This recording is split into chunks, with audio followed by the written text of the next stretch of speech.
We are surrounded by order. Over the last 300 years, we've developed amazing new ways to harness energy, and we've used this ability to transform our environment.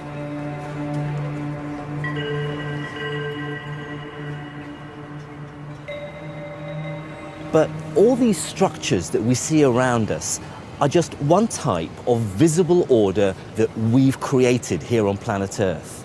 There's another type of invisible order, every bit as complex, that we're only now beginning to understand. It's something that nature has been harnessing for billions of years, something we call information.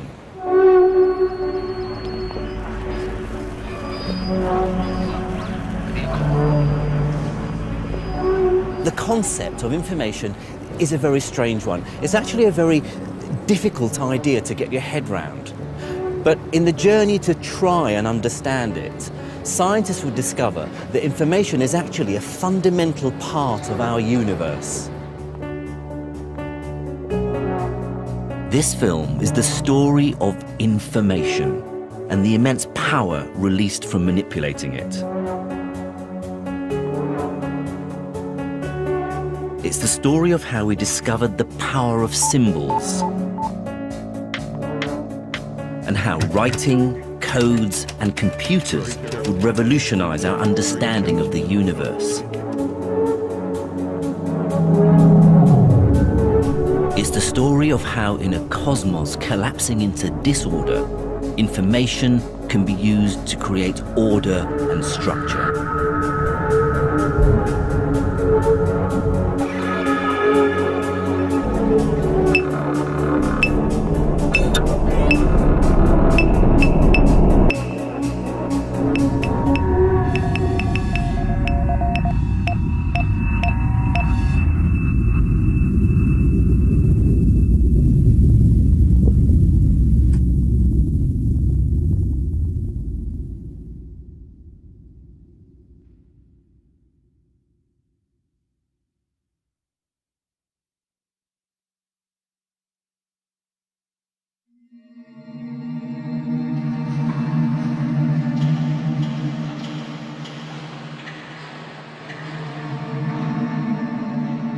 At first glance, information appears to be a very straightforward idea. It exists everywhere in our world.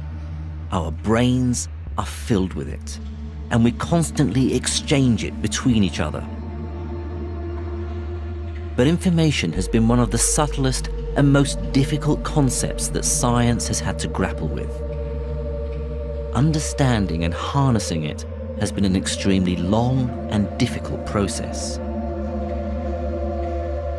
The power of information would first be glimpsed over 5,000 years ago, when a revolutionary technology was developed, one that would set the modern world in motion.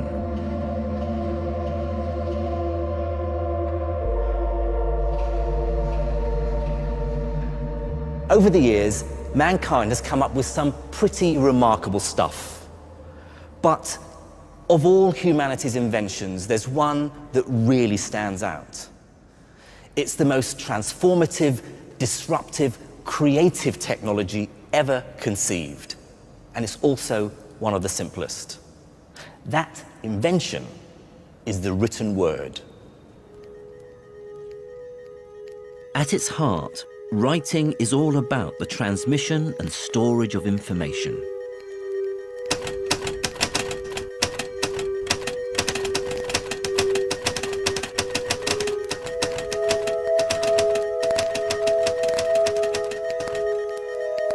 Words allow ideas to endure through time.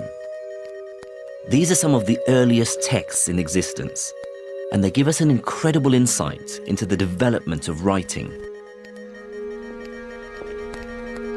I've come to meet one of the few people who can still read them, Dr. Irving Finkel. We take writing so much for granted these days that I guess it's easy to forget that it was invented. It certainly was. How did it first come about? The earliest writing that we have is written on clay tablets and it comes from Iraq, ancient Mesopotamia, and it comes from the culture of the Sumerians. And what happened here was that they started off with purely pictographic signs to express an idea. And this lasted for quite a long time until it occurred to somebody, perhaps accidentally, that what you could do is to make one of these graphic symbols on the surface of the clay, not for what it looked like, but for what the sound it represented was. So not a picture of an object, a picture of a sound. That's what we always call the giant leap for mankind. By combining different sounding pictures, the ancient Mesopotamians could express any idea imaginable. The essence of their breakthrough was to see, for example, that a picture of an eye and a picture of a deer didn't have to mean an eye and a deer. The pictures could be used simply for the sounds they made, in this case, idea. Once this system was discovered, it meant anything that could be spoken, even the most strange or abstract thoughts, could be transformed into symbols. Information could now live outside of the human brain. And this meant it could endure over vast spans of time. It was an idea that fascinated the ancient Mesopotamians. This lovely tablet here, this king, Ur-Nammu, lived in about 2100 BC. Okay? He buried this in the foundations of this temple as a message for the future. This king, Ur-Nammu, the powerful male, king of Ur, king of Sumer and Akkad, so that's the south and the north part of ancient Mesopotamia. Her house he built for her, and he even restored it afterwards. So this is a proud thing, and he wants everybody to know about it, and this is a real message for the future. What's so remarkable for me is that this is information stored on clay for thousands of years. Yes. Ideas that someone had 4,000 years ago are still there. You have ideas, you have speech, you have human hopes, you have literature, you have prayers, you have all these sorts of outpourings of the human soul fixed forever in clay.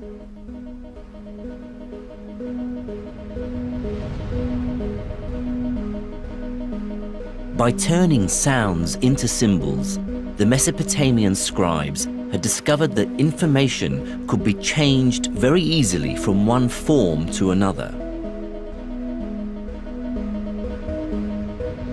From something that existed as spoken sounds to something that existed as symbols on clay tablets. But this was just the beginning. Humans were yet to realize the true power of symbols.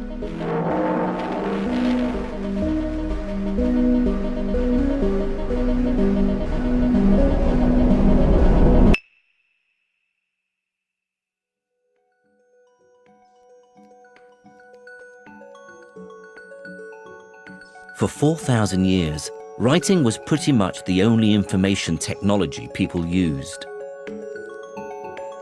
But in the 19th century, during the Great Industrial Revolution, things would begin to change. In the maelstrom of ideas and inventions, a series of seemingly unconnected technologies would emerge that all began to hint at the immense power of information.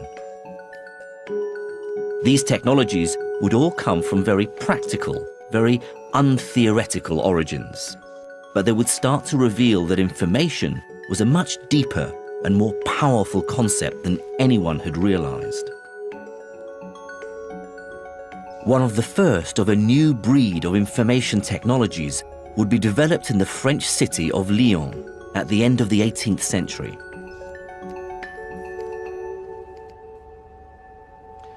18th century Lyon was home to some of the best craftsmen in the world.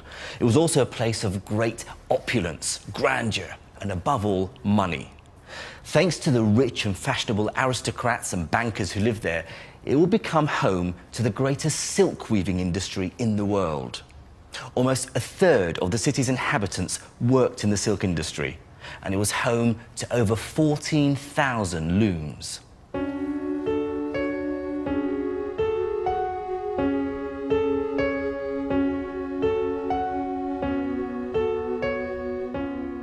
This is brocade, the material that made Lyon famous.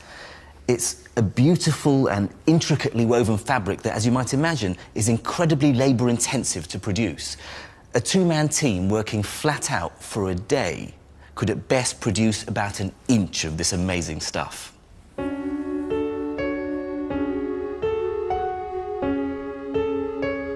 The demand for the fine fabrics of Lyon was immense, but the silk weaving process was painfully slow. But thanks to a soldier and weaver named Joseph Marie Jacquard, a device would be developed to help speed up weaving. In the process, it would reveal a fundamental truth about information.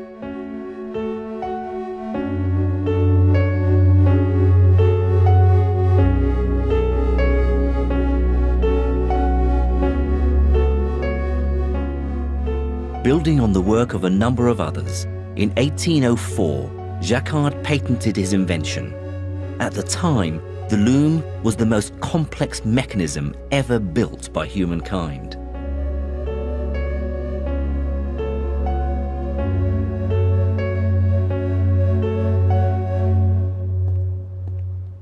Jacquard's loom was a miracle of ingenuity.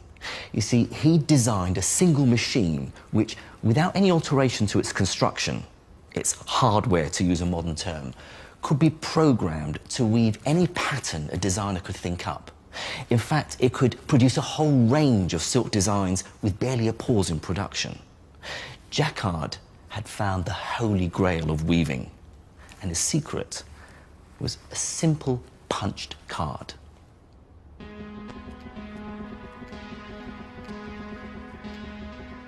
The punched card held within it the essence of the designs that the loom would weave.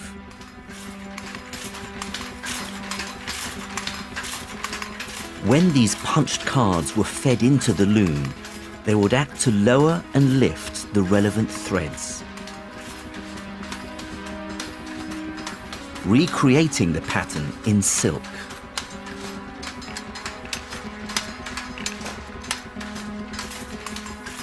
Any design you could think of could be broken down and translated into a series of punch cards and could then be woven by the loom.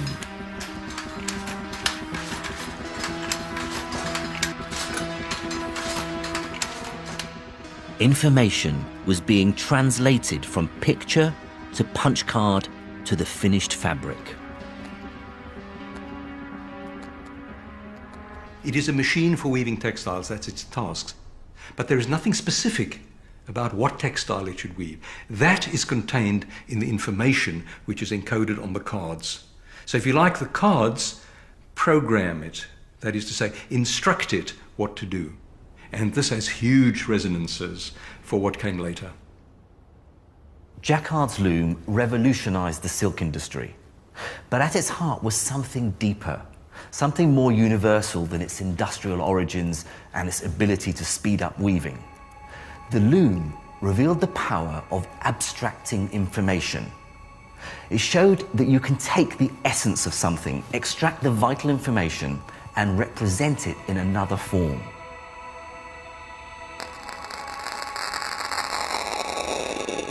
Writing had revealed you could use a set of symbols to capture spoken language. Now, Jacquard had shown that with just two symbols, a hole or a blank space, it was possible to capture the information in any picture imaginable.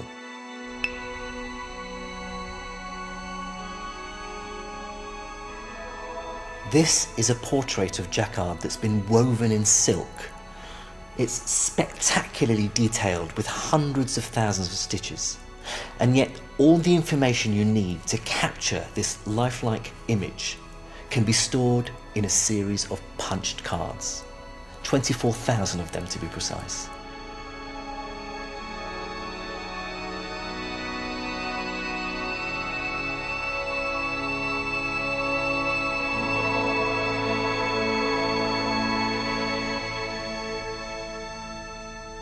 This picture is a fantastic example of a really far-reaching idea.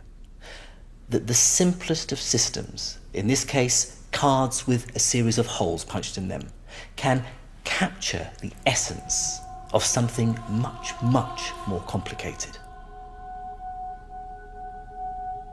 If 24,000 punch cards could create an image like this, what would happen if you had 24 million or 24 trillion cards?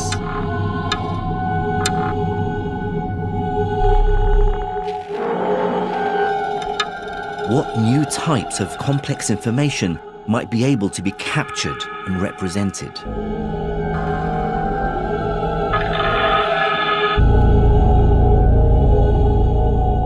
Jacquard had stumbled on an incredibly deep and far-reaching idea.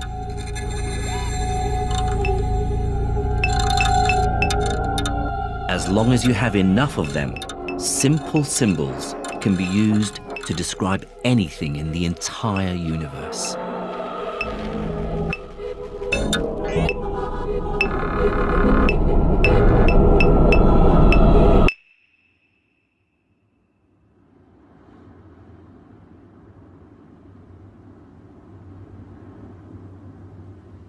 Translating information into abstract symbols to store and process had proven to be an extremely powerful idea.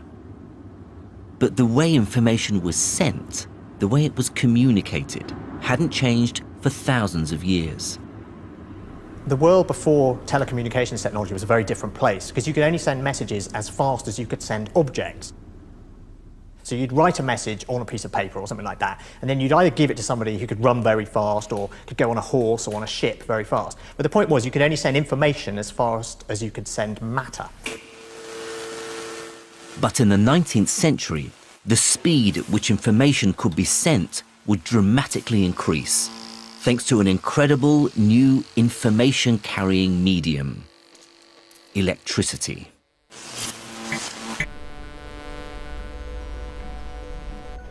Very soon after electricity was discovered, excitement grew about its potential as a medium to transmit messages.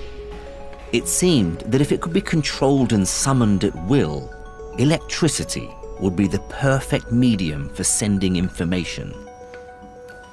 Electricity seemed to offer many advantages as a way of sending messages. It was sent down a wire, which means it could pretty much go anywhere. It wasn't affected by bad weather conditions, and most importantly, it could move very quickly. But there was one big problem facing those in the early 19th century who wanted to use electricity as a means to communicate. How could such a simple signal be used to send complex messages? Here in the Science Museum archive, they have one of the most impressive collections of early electronic communications technology in the world.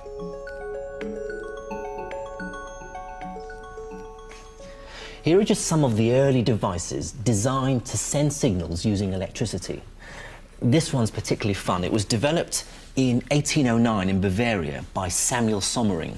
So if the sender wants to send letter A, he sends a current through that corresponding wire.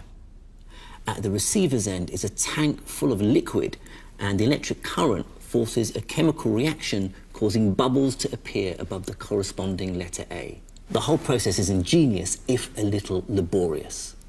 But what's really fun is that the sender has to let the receiver know he's about to send a signal. He does that by sending extra electric current so that more bubbles appear, forcing an arm upwards, which releases a ball and triggers a bell.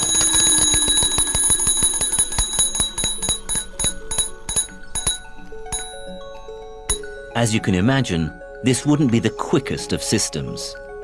After Sommering, all sorts of approaches were taken in trying to crack the problem of sending messages using electricity. But they all suffered from having over-complex codes. These devices, each cunning and innovative in its own way, were all destined for the scrap heap of history. And that's because in the 1840s, they were superseded by a way of sending signals that still endures to this day. It was developed by artist and entrepreneur Samuel Morse, together with his colleague Alfred Vail. What was so special about their system wasn't the technology that was used to carry their messages, but the incredibly simple and effective code they used to send them.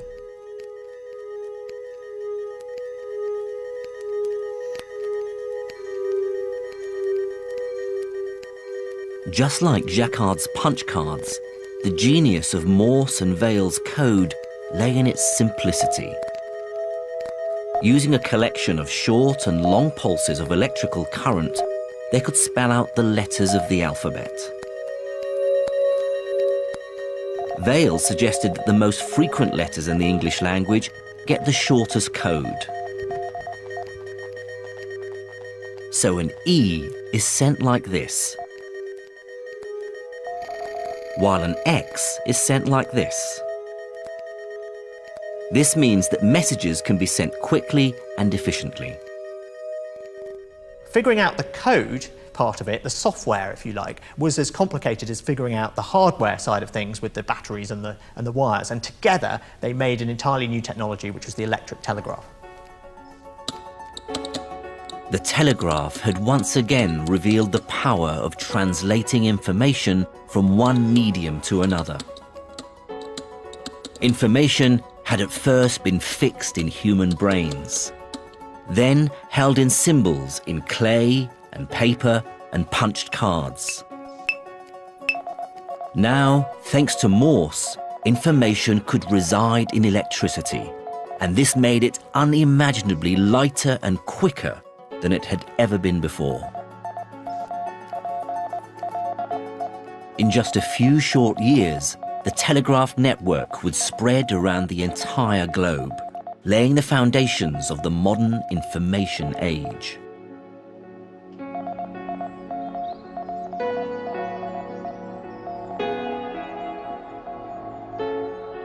Between them, Jacquard and Morse had found new and novel ways to manipulate, process, and transmit information.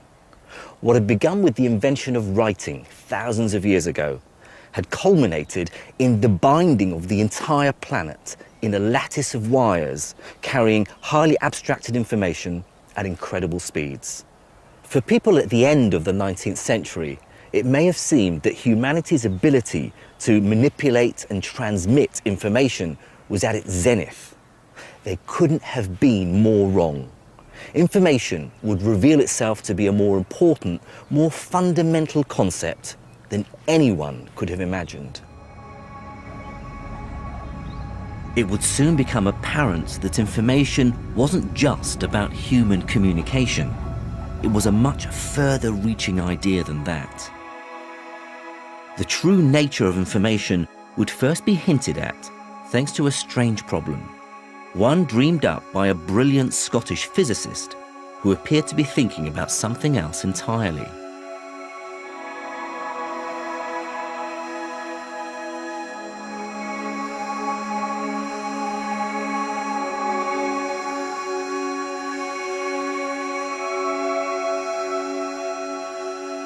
James Clerk Maxwell was one of the great minds of the 19th century. Among his many interests, Maxwell became fascinated by the science of thermodynamics, the study of heat and motion that had sprung up with the birth of the steam engine.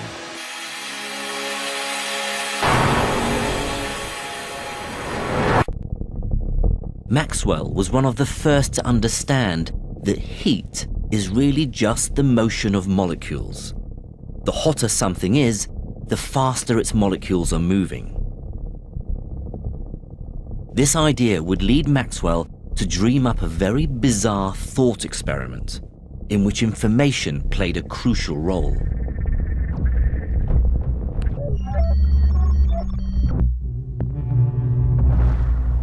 Maxwell theorized that simply by knowing what's going on inside a box full of air, it would be possible to make one half hotter and the other half colder.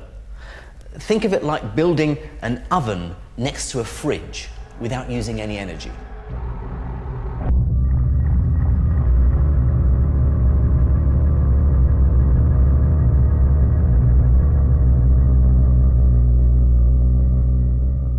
It sounds crazy, but Maxwell's argument was extremely persuasive.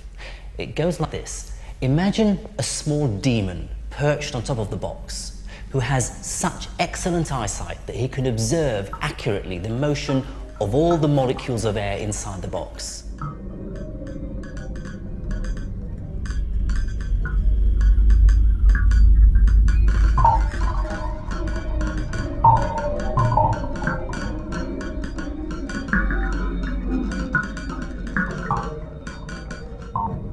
Now, crucially, he's in control of a partition that divides the box into two halves.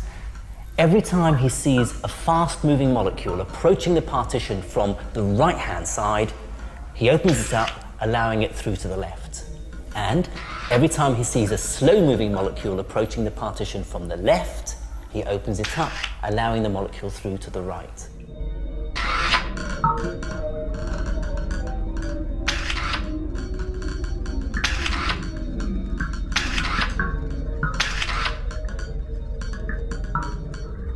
Now, you can see what's going to happen. Over time, all the fast-moving hot molecules will accumulate on the left-hand side of the box, and all the slow-moving cold molecules on the right. Crucially, the demon has done this sorting with nothing more than information about the motion of the molecules. Maxwell's demon seemed to say that just by having information about the molecules, you could create order from disorder. This idea flew in the face of 19th century thinking. The science of thermodynamics had shown very clearly that over time, the entropy of the universe, its disorder, would always increase. Things were destined to fall apart.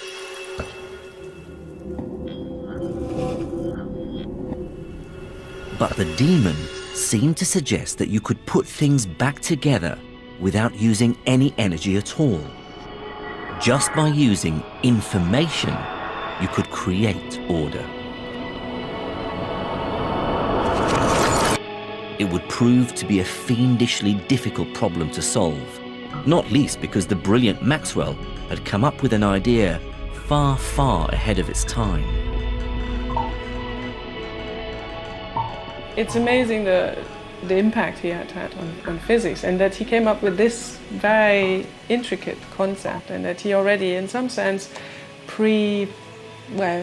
anticipated the notion of information that wasn't actually there at that time. There was no such thing. I think this idea was astonishing. He didn't really have a resolution. He raised it as a concern, and he left it open. And I think what followed is more or less 120 years of extremely exciting debates and developments to try to resolve and address this concern.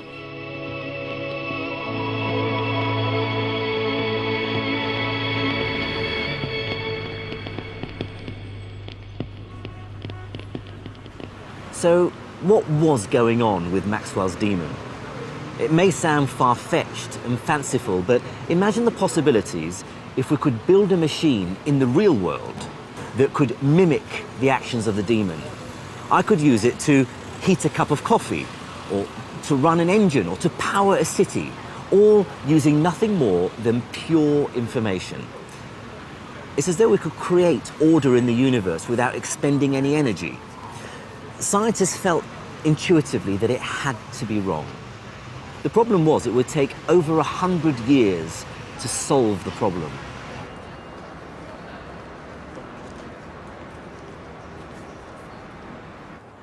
While Maxwell's riddle rumbled on, something quite unexpected was to happen. A new device was dreamt up that could perform quite incredible and complex tasks simply by processing information. What's more, this was a device that could actually be built. The machine would come to be known as the computer, and the idea behind it came from a quite remarkable and visionary scientist.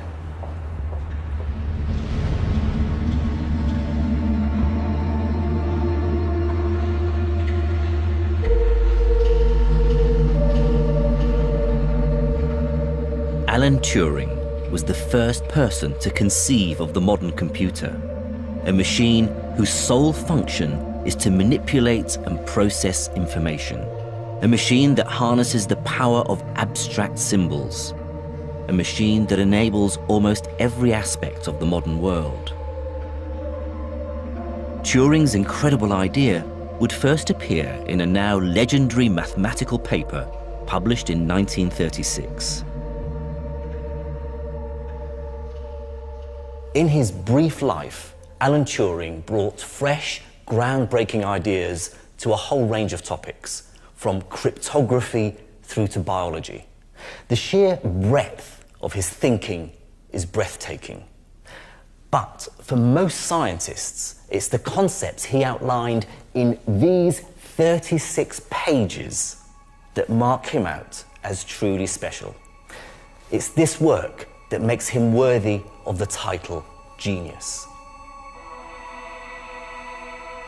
Published when Turing was just 24 years old, Uncomputable Numbers with an Application to the Entscheidungsproblem tackles the foundations of mathematical logic. What's amazing about it is that the idea for the modern computer emerged simply as a consequence of Turing's brilliant reasoning. He was thinking about something else entirely. He wasn't, sort of sitting there thinking, I want to try and invent the modern computer. He was thinking about this very abstract problem in the foundations of mathematics. And the computer kind of fell sideways out of that research, completely unexpectedly. I mean, nobody could have guessed that Turing's, very abstract, abstruse research in the foundations of mathematics could produce anything of any practical value whatsoever, let alone a machine that was going to change the lives of, nearly everyone on the planet. Turing had set out to understand if certain processes in mathematics could be done simply by following a set of rules. And this is what would get him thinking about computers. In 1936, the word computer had a very different meaning to what it does today. It meant a real person with a pencil and paper engaged in arithmetical calculations. Banks hired many such people, often women, to work out interest payments. The Inland Revenue employed them to work out how much tax to charge. Observatories hired them to calculate navigational data. Human computers were vital to the modern world, dealing with the huge amounts of information produced as science and industry grew ever more complex. What Turing did in his 1936 paper was ask a simple but profound question. What goes on in the mind of a person carrying out a computation? To do this, he first had to discard all the superfluous details so that only the very essence of the process of computation remained. So, first off went the ink pot, then the pen, then the slide rule, then the pencils and the pads of paper. All these things made it easier, but none of them were absolutely crucial to the person carrying out the computation. Now Turing asked, what goes on in the brain of a human computer? It's a vastly complex biological system capable of consciousness, thoughts, and insights, but to Turing, none of these was critical to the process of computation either. Turing realized that to compute something, a set of rules had to be followed precisely. That was all.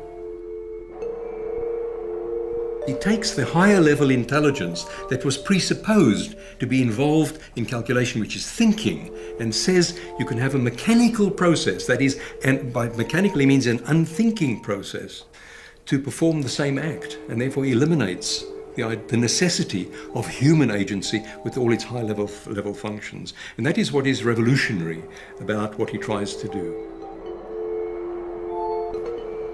Turing's brilliant mind saw that any calculation had two aspects: the data and the instructions for what to do with the data. And this would be the key to his insight. Turing had to find a way of getting machines to understand instructions like add, subtract, multiply, divide, and so on, in the same way that humans do. In other words, he had to find a way of translating instructions like these into a language that machines could understand. And with flawless, impeccable logic, Turing did exactly that.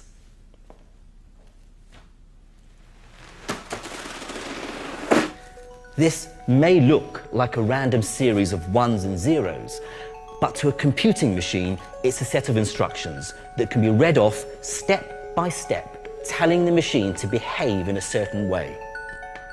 So while a human computer could look at this symbol and understand the process that was required, the computing machine had to have it explained like this. This paper tape that Turing envisaged is what we would now call the memory of the computer. But Turing didn't stop there.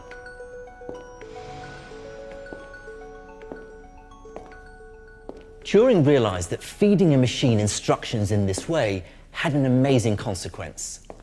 It meant that just one machine is needed to perform almost any task you can think of.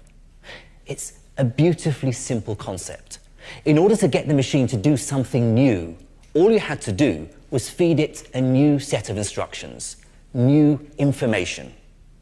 This idea became known as the universal Turing machine. The more you wanted your machine to do, the longer the tape had to be. Bigger memories could hold complex, multi-layered instructions about how to process and order any kind of information imaginable. With a big enough memory, the computer will be capable of an almost limitless number of tasks. This idea of Turing's, that a multitude of different tasks can be carried out simply by giving a computing machine a long sequence of instructions, is his greatest legacy. Since his paper, Turing's dream has been realized. So calculations, making phone calls, recording moving images, writing letters, listening to music, none of these require bespoke machines. They can all be carried out on a single device. A computing machine. This phone is a modern incarnation of Turing's amazing idea. Inside here are many, many instructions, what we'd call programs or software or apps, that are nothing more than a long sequence of numbers telling the phone what to do. What's amazing about Turing's idea is its incredible scope. The sets of instructions that can be fed to a computer could tell it how to mimic telephones or typewriters. But they could also describe the rules of nature, the laws of physics, the processes of the natural world. This is a simulation of many millions of particles behaving like a fluid. To work out how it flows, the computer simply follows a set of instructions held in its memory. This only begins to hint at the power of computing machines.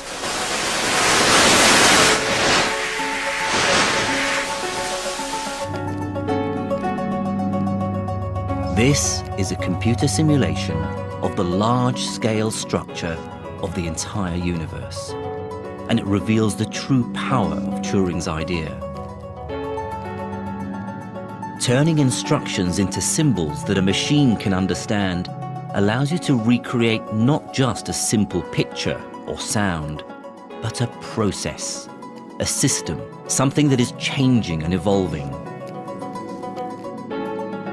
By manipulating simple symbols, computers are capable of capturing the essence, the order of the natural world itself.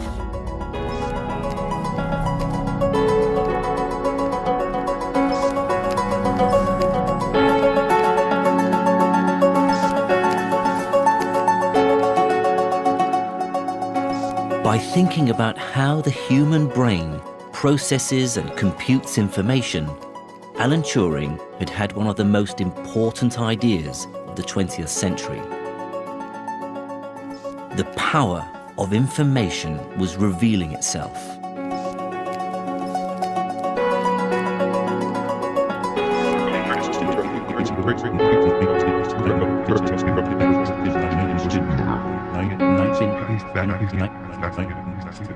It would be very easy to think that after Turing's ideas were made real, the true power of information would be unleashed. But Turing was only half the story. The modern information age would require another idea, one that would finally pin down the nature of information and its relationship to the order and disorder of the universe. It was an idea that would be dreamt up by a gifted and eccentric mathematician and engineer.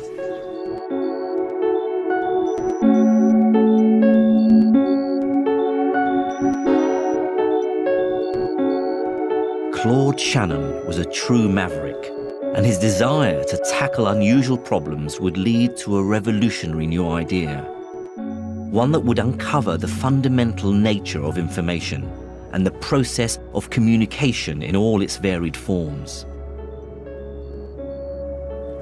This is Claude Shannon's paper, A Mathematical Theory of Communication.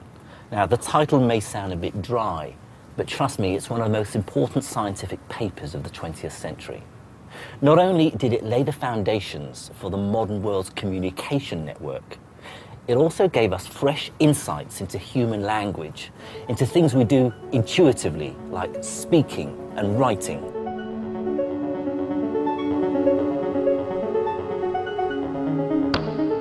The paper was published in 1948, while Shannon was working at the Bell Labs in New Jersey, the research arm of the vast Bell telephone network. It was an institution famous for its forward-thinking, relaxed atmosphere. The mathematicians were free to work on any problem that interested them. The only thing that the laboratory management required of them is that they keep an open door, and if anybody from any other department came with a problem, that they would at least think about it. Otherwise, they were absolutely free, and the atmosphere was incredible. People were playing and encouraged to play. Hello, I'm Claude Shannon, a mathematician here at the Bell Telephone Laboratories. Claude Shannon, in particular, was given free rein to do pretty much whatever he wanted. This is Theseus.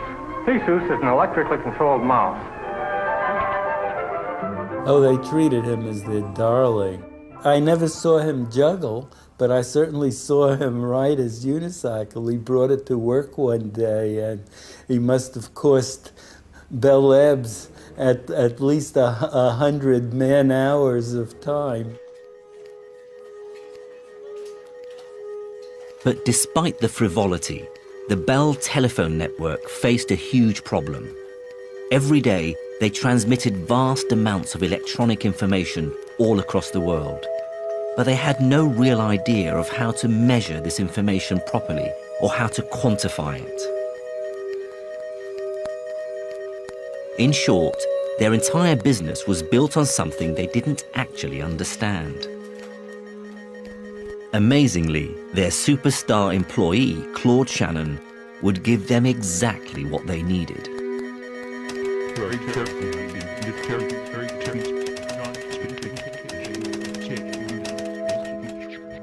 In this paper, Shannon did something absolutely incredible.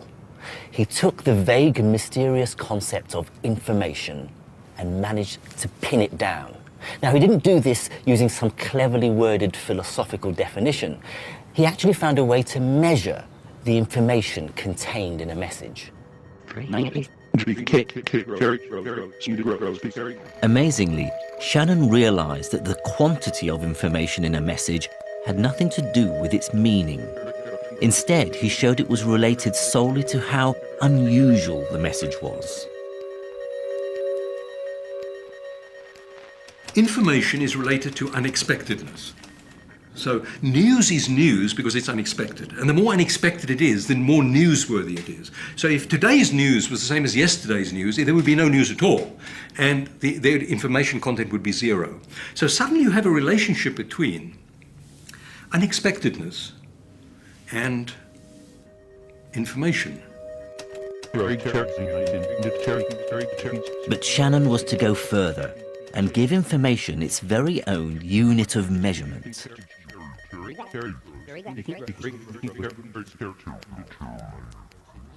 So how did he do this? Well, he showed that any message you cared to send could be translated into binary digits, a long sequence of ones and zeros. So a simple greeting like hello could be written like this or like this. Just think of this as another way of writing the same message.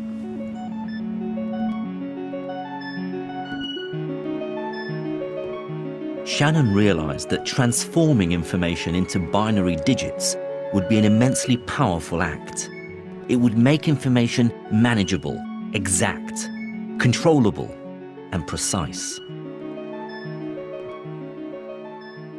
In his paper, Shannon showed that a single binary digit, one of these ones or zeros, is a fundamental unit of information.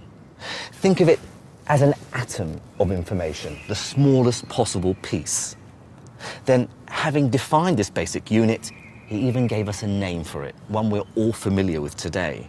He used a shortening of the phrase binary digit, bit. The humble bit turned out to be an enormously powerful idea.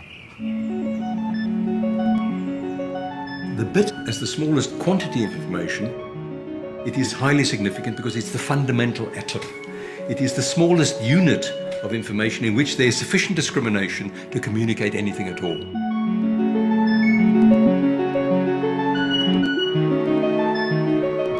The power of the bit lay in its universality. Any system that has two states, like a coin with heads or tails, can carry one bit of information.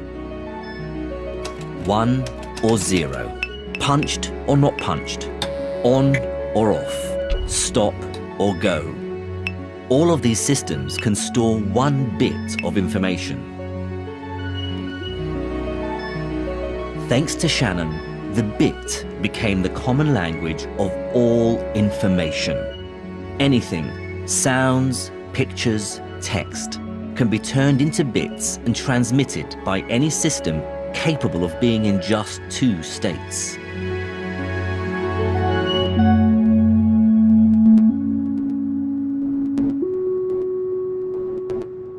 Shannon had founded a new, far-reaching theory. The ideas he began to explore would form the cornerstone of what we now call information theory. He'd taken an abstract concept, information, and turned it into something tangible. What had been just a vague notion was now measurable, something real.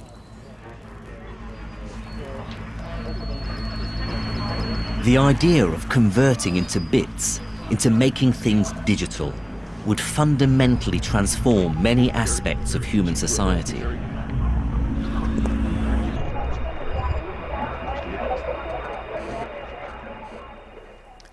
But information isn't just something humans create.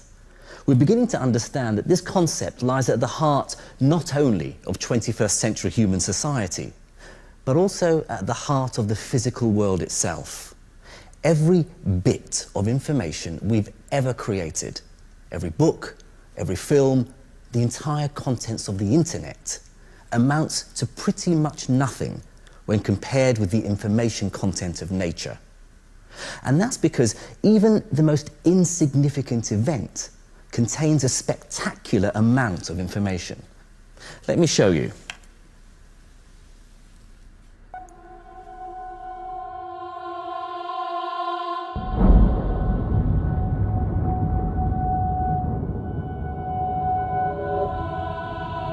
Imagine how many bits of information you would need to describe this.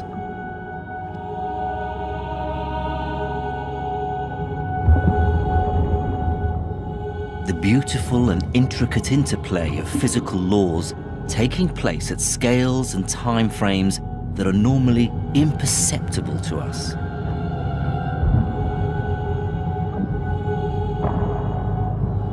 But here, you're still only seeing a fraction of the complexity of nature.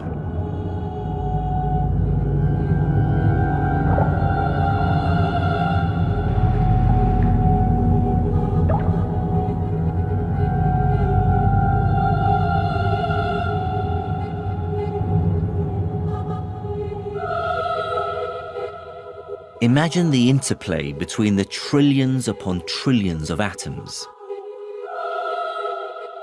The amount of bits you would need to describe this is almost unimaginable. But what's amazing is that now, thanks to the ideas of Turing and Shannon, we're able to describe, model, and simulate nature in ever greater detail. But this isn't the end of the story.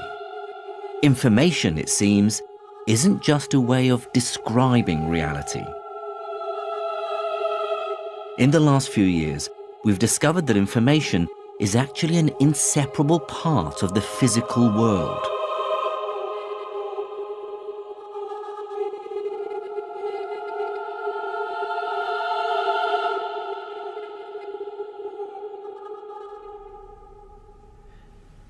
It's a really difficult idea to get to grips with, but information, everything from a Beethoven symphony to the contents of a dictionary, even a fleeting thought, all information needs to be embodied in some form of physical system.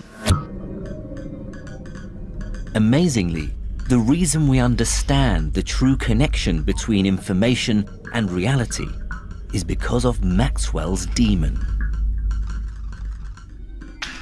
Remember, it seemed like the demon could use information to create order in a box of air that started out completely disordered.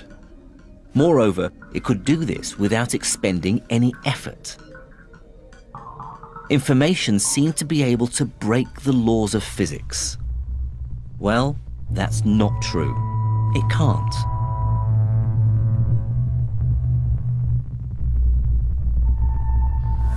The reason why Maxwell's demon can't get energy for free lies here, in his head.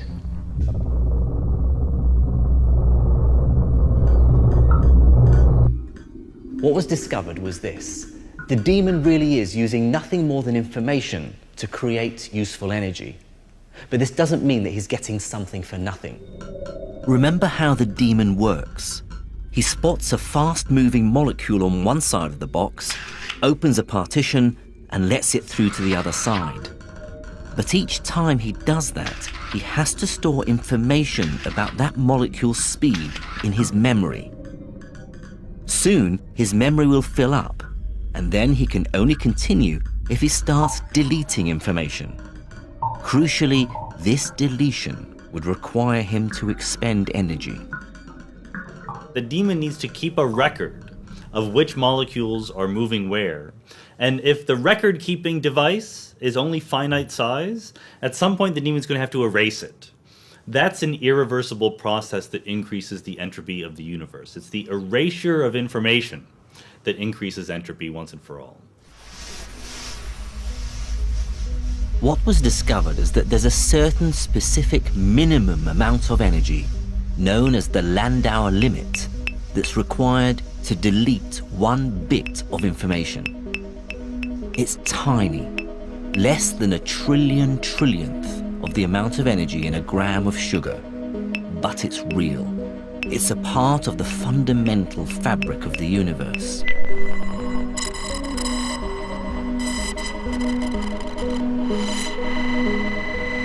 Amazingly, we can now do real experiments that test aspects of Maxwell's idea. By using lasers and tiny particles of dust, scientists around the world have explored the relationship between information and energy with incredible accuracy. Maxwell's thought experiment, dreamt up in the age of steam, still remains at the cutting edge of scientific research today.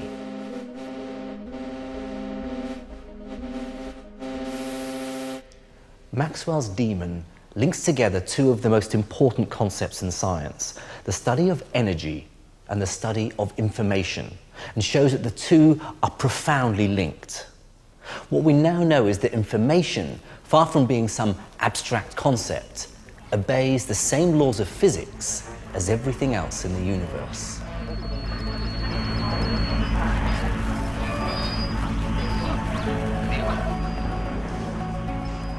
Information is not just an abstraction, just a mathematical thing or a formula that you write on the paper. Actually, information is carried by something, so it's encoded onto something, a stone, a book, a CD, whatever. There's a carrier where the information is on, and that means that information behaves according to the laws of physics, so it cannot break the laws of physics.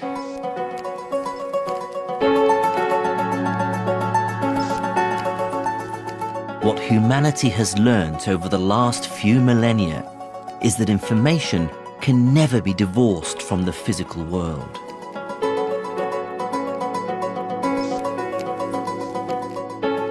But this is not a hindrance. What makes information so powerful is the fact it can be stored in any physical system we choose.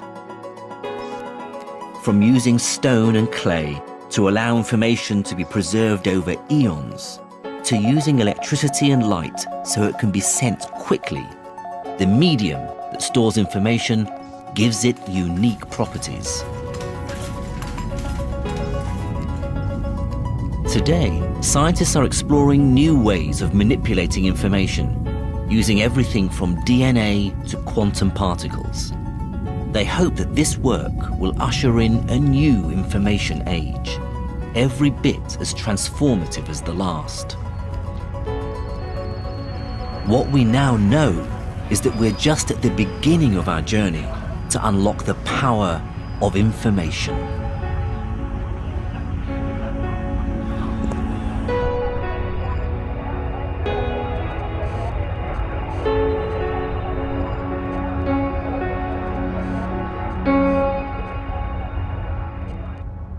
It's always been clear that creating physical order, the structures we see around us, has a cost. We need to do work to expend energy to build them. But in the last few years, we've learned that ordering information, creating the invisible digital structures of the modern world, also has an inescapable cost. As abstract and ethereal as information seems, we now know it must always be embodied in a physical system. I find this an incredibly exciting idea. Think about it this way. A lump of clay can be used to write a poem on. Molecules of air can carry the sound of a symphony. And a single photon is like a paintbrush. Every aspect of the physical universe can be thought of as a blank canvas, which we can use to build beauty, structure, and order.